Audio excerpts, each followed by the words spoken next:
Hello everyone. Good evening, my dear student. Once again, I welcome you all in my YouTube channel, Biology with Chandrakant sir. Student, we are dealing the chapter Body Fluid and Circulation. In this chapter, I have already taught you about the structure of the plasma or the composition of the plasma. Today we have to discuss the formed element. Last time मैंने आपको बताया था student कि हमारे total blood का जो 45% होता है वो फॉर्म्ड एलिमेंट होता है, यानी दे constitute 45% of the total blood. 55% क्या होता है, प्लाज्मा होता है, और 45% फॉर्म्ड एलिमेंट होता है, यानी solid part of the blood. Clear. And this formed element consist of RBC, WBC and platelets. ये मैंने चार्ट के थ्रू आपको ऑलरेडी मैंने बता रखा था. तो प्लाज्मा के बारे में तो वी हैव ऑलरेडी डिस्कस्ड. आज हम लोग बात करते हैं आरबीसी के बारे में. Clear student. So RBC as you know, red blood corpuscles. आप सेल नहीं बोलोगे, आप बोलोगे रेड ब्लड कॉर्पसेल्स. ठीक है. And they are also known as the erythrocytes. Clear. They are also known as erythrocytes. Clear student.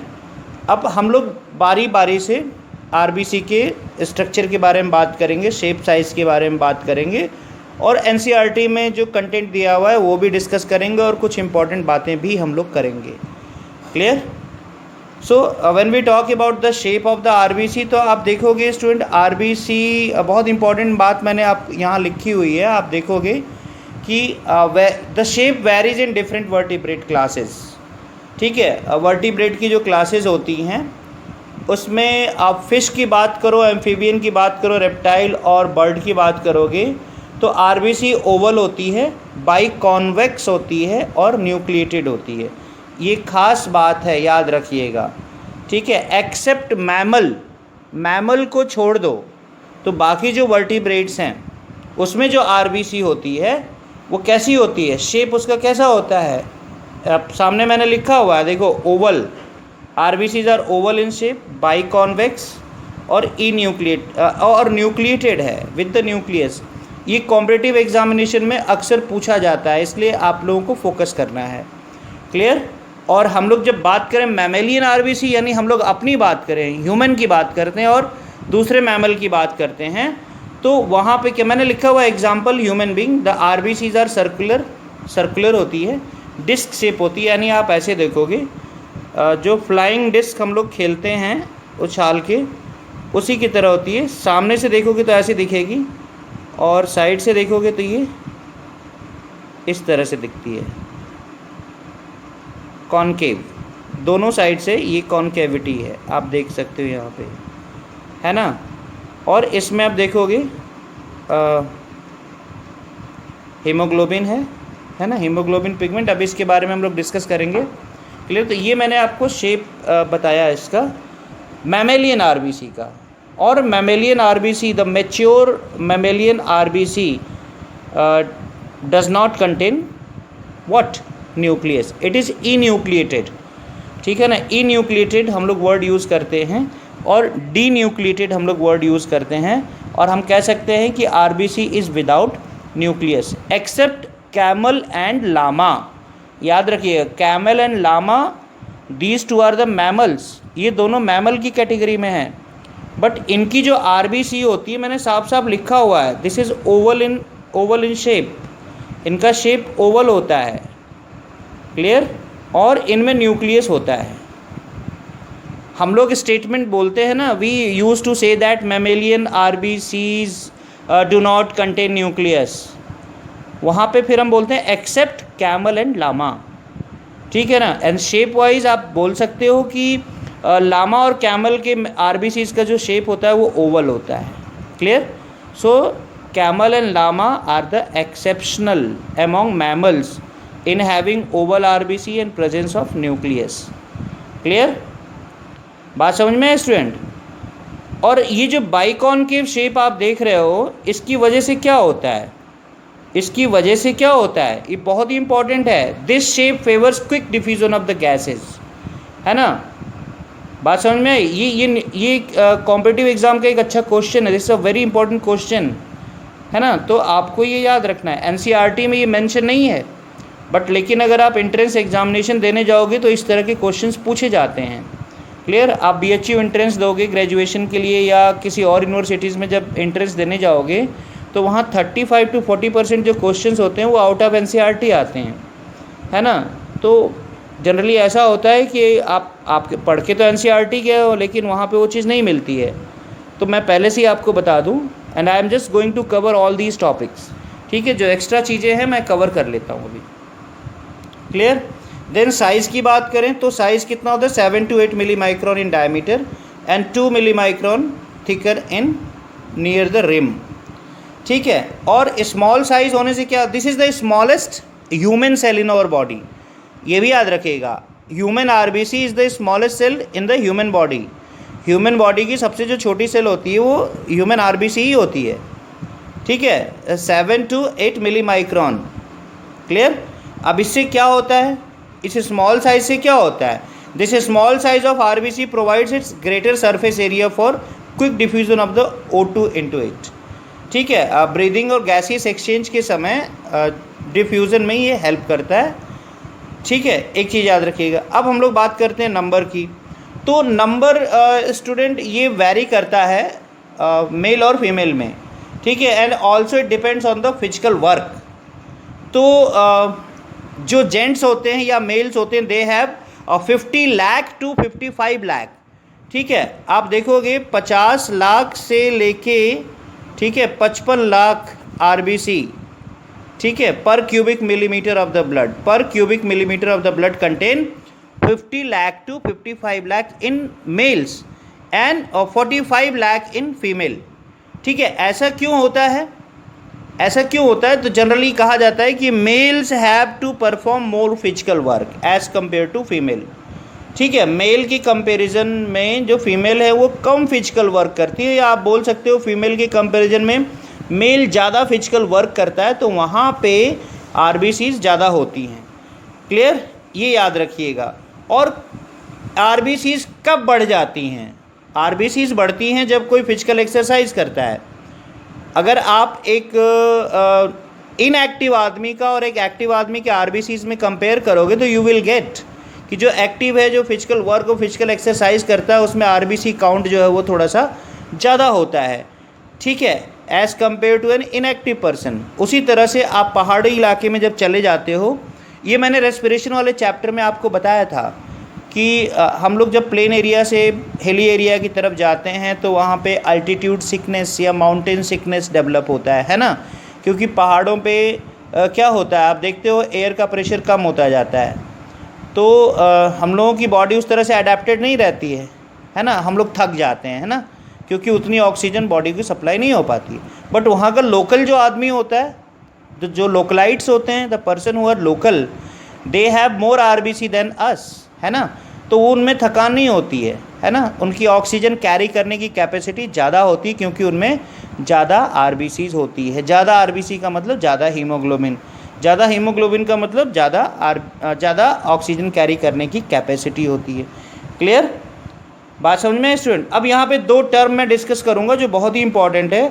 एक है polycythaemia, ठीक है, polycythaemia, abnormal rise in RBC count. जब नॉर्मल रेंज से जब वो ज़्यादा बढ़ जाता है ना, ऐसा होता है कभी कभी कि ज़रूरत से ज़्यादा आरबीसी हो जाती है, तो that condition is known as the polycythaemia, ठीक है। और अगर कम हो जाए, नॉर्मल से कम हो जाए, ये जो वैल्यू आप देख रहे हो यहाँ पे, इन वैल्यू से कम अगर हो जाती है तो this is called as the erythrocytopenia. Penia means कम, पीनिया वर्ड जहाँ पे होता है ना वो देखते हो उसका मतलब लेस, ठीक है ना, decrease in number of RBC.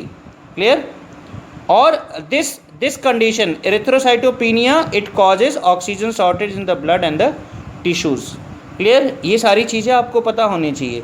थकान होने लगती है, ठीक है, जब हमारे बॉडी में जब एनीमिया का जो केस होता है स्टूडेंट, आप देखोगे कॉमनली एनीमिया का जो केस होता है उसमें जो पेशेंट जो होता है वो थका थका सा महसूस करता है, भूख नहीं लगती है, तो ये सिम्टम्स होता है ना। एनर्जी का जो प्रोडक्शन होता है वो कम हो जाता है।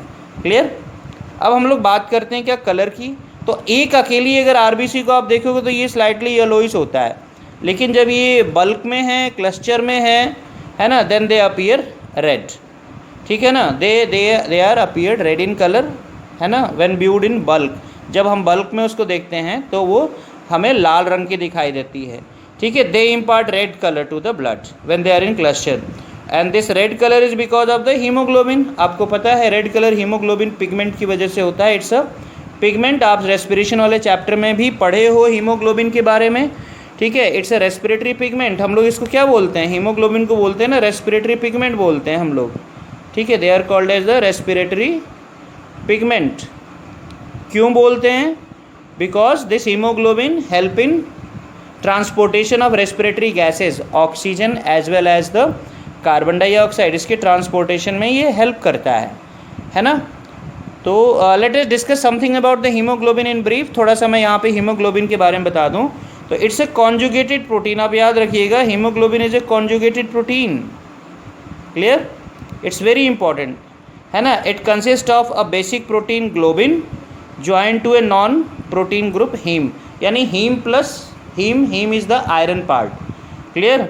Haem is the iron part, दो पार्ट हो गए हीमोग्लोबिन के, ठीक है। Haem that is the iron and globin that is the protein, ठीक है। प्रोटीन पार्ट को हम लोग ग्लोबिन बोलते हैं, ठीक, याद रखिएगा, ये बहुत इंपॉर्टेंट है, ये कंपटीशन पॉइंट ऑफ व्यू से इंपॉर्टेंट है, क्लियर है ना। और इसी दोनों को जोड़ देते हैं तो हीमोग्लोबिन बनता है। तो haem is an iron porphyrin ring, याद रखिएगा, haem is the iron porphyrin ring, and there is about 12 gram to 16 gram haemoglobin. कितना होता है हीमोग्लोबिन का काउंट कितना है, 12 से 16 ग्राम, ये एनसीईआरटी में भी लिखा हुआ पर 100 ml ऑफ द ब्लड। ये बहुत इंपॉर्टेंट है, this is very important data, है ना। अगर 12 से कम होता है, जनरली ये रेंज दिया हुआ है मेल और फीमेल का, इससे कम है तो पेशेंट जो होता है वो एनीमिक हो जाता है ना। आप देखते हो जब ब्लड टेस्ट होता है तो उसमें बोला जाता है कि आप हीमोग्लोबिन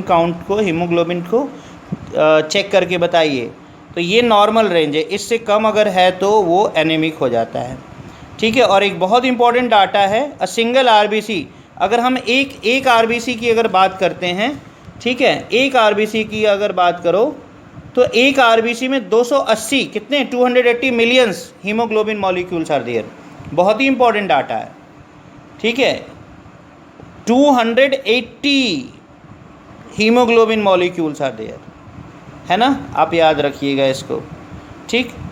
और अब बारी आती है फॉर्मेशन की, ठीक है। तो हीमोग्लोबिन आरबीसी के फॉर्मेशन को हम लोग क्या बोलते हैं, erythropoiesis. This is called as the erythropoiesis, it's very important, formation of RBC is called as the erythropoiesis. अब क्वेश्चन उठता है कि कहाँ पे होता है आरबीसी, तो एडल्ट की बात करोगे तो एडल्ट में क्या होता है, रेड बोन मैरोज में होता है ना, रेड बोन मैरो में होता है, यानी सिंपल बोलो बोन मैरो में फॉर्मेशन होता है, bone marrow of long bones, ठीक है। और एम्ब्रियोनिक स्टेज में जब बच्चा रहता है, फीटस के स्टेज में रहता है, माँ के पेट में रहता है, तो वो लीवर में बनता है और स्प्लिन में बनता है ना। ये भी याद रखिएगा, ये सब कंपटीशन में पूछा जाता है, clear. This is very important question which is often asked in the examination, clear student. और बहुत सारी बातें हैं, हम लोग एक एक करके सारी बातों को देखते रहेंगे अभी।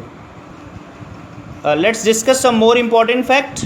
अब देखो कभी कभी क्वेश्चन पूछ देता है कि ऐसा कौन सा एलिमेंट है जो इनडायरेक्ट रूप से आरबीसी और हीमोग्लोबिन बनाने में हेल्प करता है, तो आप देखोगे vitamin B12 and the folic acids, है ना। अब कोई पेशेंट है, कोई लेडी है, एनीमिक है, अगर वो डॉक्टर के पास जाती है तो उसका खून बढ़ाने के लिए, लोग कहते हैं ना कॉमन भाषा में, खून की कमी है उसको बढ़ाना है तो आयरन टॉनिक लिख देते हैं, आयरन टैबलेट्स लिख देते हैं।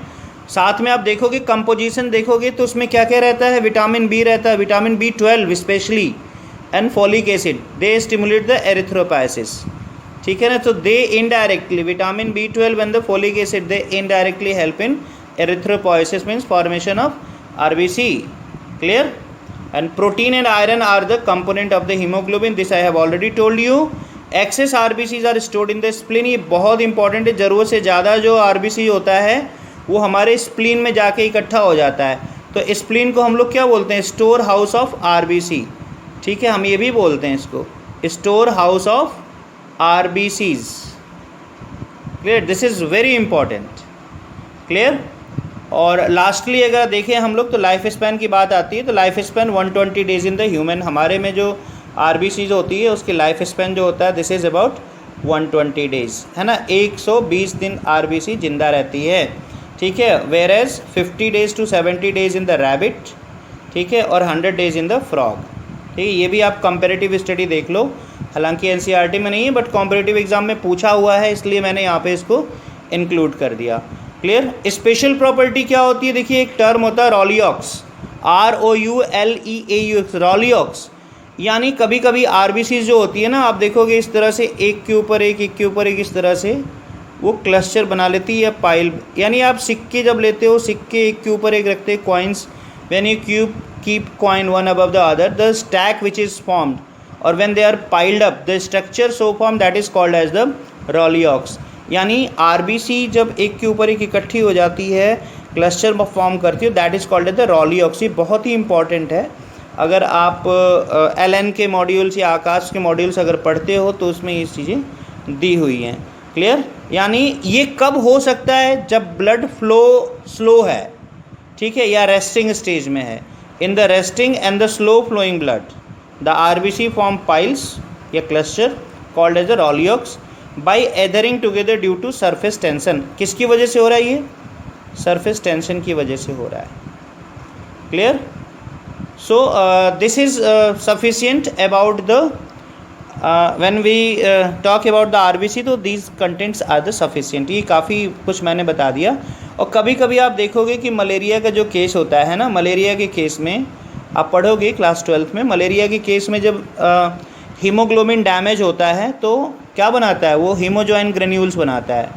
तो हीमोग्लोबिन में आपको पता है आयरन होता है ना, आयरन होता है, ठीक है। तो आयरन तो वापस चला जाएगा दोबारा हीमोग्लोबिन बनाने के लिए, और जो दूसरा पिगमेंट होता है ना, दैट फॉर्म द क्या, बाइलिरुबिन, ठीक है ना। यानी जब हीमोग्लोबिन डैमेज होता है, ठीक है, हीमोग्लोबिन जब डैमेज होगा, ठीक, तो ये हमें क्या देता है, आयरन देगा, और दूसरा पार्ट हमें पिगमेंट दे देता है, ठीक है। तो ये जो पिगमेंट हमें मिलेगा दैट इज़ द बाइलिरुबिन, याद रखिएगा, बाइलिरुबिन, ठीक है। और आयरन तो क्या है, रीयूज़ हो जाता है, रीयूज़ हो जाता है। रीयूज़ कब, HB फॉर्मेशन में, हीमोग्लोबिन की फॉर्मेशन में रीयूज़ हो गया। और बाइलिरुबिन क्या होता है, ये ब्लड में चला जाता है, ब्लड प्लाज्मा में रहता है, ठीक है ना। ये ब्लड प्लाज्मा में रहेगा एंड प्रोवाइड्स येलो कलर, ठीक है, ये येलो कलर प्रोवाइड करता है। स्किन येलो हो जाती है, ठीक है ना, स्किन येलो हो गई, आईज़ येलो हो गई, नेल्स जो होते हैं येलो हो जाते हैं, ठीक है ना, ये येलो कलर के हो जाते हैं, ठीक है ना। तो अब इस कंडीशन को हम क्या बोलते हैं, जॉइंडिस, क्या बोलेंगे, जॉइंडिस, ठीक है। तो जॉइंडिस में भी आप देखोगे सिम्टम में आपको वही नज़र आएगा, थकान हो जाती है, वोमिटिंग टाइप की फीलिंग आती है, नौजिया है ना, लिथार्जिनेस होता है, ये सब चीज़ें होती हैं। तो I think I have told you much about the RBC। Clear. The content which I have given it includes the NCERT content also as well as some content related to the competitive examination. Clear. इसके अलावा कुछ चीज़ें आप लोग haemoglobin के बारे में आप ऑलरेडी पढ़े हो रेस्पिरेशन में, है ना, कि 1 haemoglobin molecule carry 4 oxygen molecule, ठीक है ना, आप पढ़े हो ना, 1 हीमोग्लोबिन इट कैरी 4 ऑक्सीजन, ठीक है, मॉलिक्यूल्स, ये आपने पढ़ा होगा अच्छे से। हीमोग्लोबिन का एक मॉलिक्यूल ऑक्सीजन की 4 मॉलिक्यूल को कैरी करता है। फिर haemoglobin when combines with oxygen it forms the oxy haemoglobin, ठीक है ना, ऑक्सी हीमोग्लोबिन। और उसी तरह से जब हीमोग्लोबिन कंबाइन करता है CO2 से तो ये क्या बनाता है, कार्बामिनो हीमोग्लोबिन, कार्बामिनो हीमोग्लोबिन, है ना। ये सारी चीज़ें आप ऑलरेडी पढ़ चुके हो, ठीक है। सो I conclude my lecture here related to the RBC.